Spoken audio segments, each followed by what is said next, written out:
So basically, I have just started doing a graphic novel, so writing and illustrating it. And so this drawing study here of this character, I mean, he's not really a character, it's just more of a study of proportions, because the main character's proportions and design I'm very happy with, but there are other characters in the story, and I'm just not sure what I'm going to do with the other characters design wise, because her proportions are sort of similar to the theme of the design of this guy, where it's got quite a high waist, broad shoulders, big legs, obviously not masculine like this guy, but that same sort of style, sort of long arms. Her head's not quite as small as this guy's.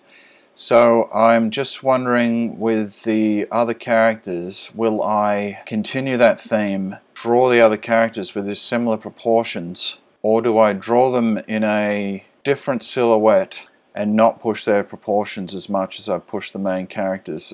You know, do I make the main character stand out proportion-wise to the rest of the characters, or do I push her design theme all the way through all the other characters as well, so they all they came from the same planet, so to speak? Not that it's on another planet other than Earth. And I'm also experimenting with the texture and rendering style of the look of the graphic novel. So obviously I'm going for some flat color base, but with this brush that you'll see me use, I'm doing this commentary after I've shot the recorded the screen, because it's, you know, while I was recording it, the sound recording program just quit, so I'm having to do it afterwards. So I've got this brush that I've kind of calibrated on Sketchbook Pro that has these sort of 5 or 6 almost sort of color pencil lines.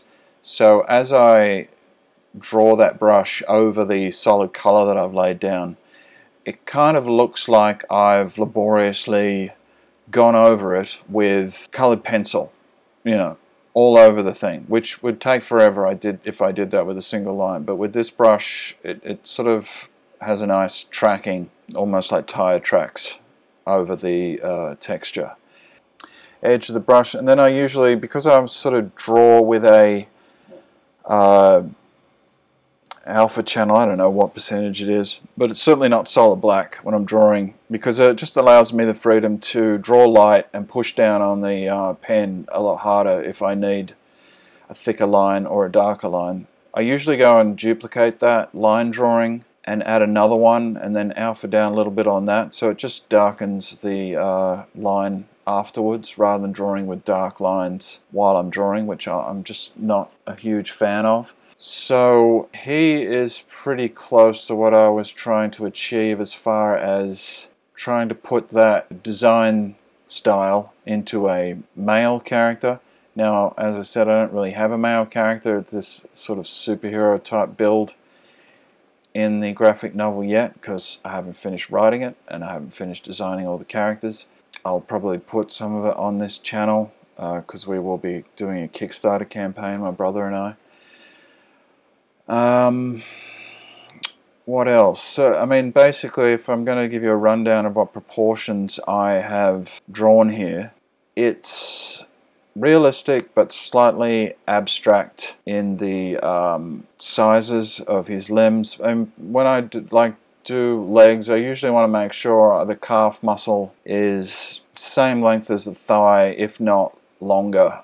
And then just some sort of simple highlights done with the airbrush, and then extra highlights on top of that with this, I guess it's like a dry brush. And then I change the blend mode of that dry brush to an overlay.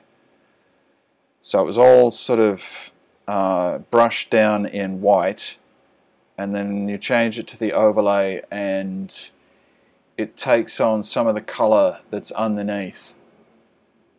So rather than having white highlights all over the thing, all over your character. It's made light blue highlights over his pants and sort of warmer skin tone type highlights over his skin. Yeah, so that's it. Alright, thanks for watching, and like, comment and share if you like it, and even if you don't. Alright, thanks, see ya.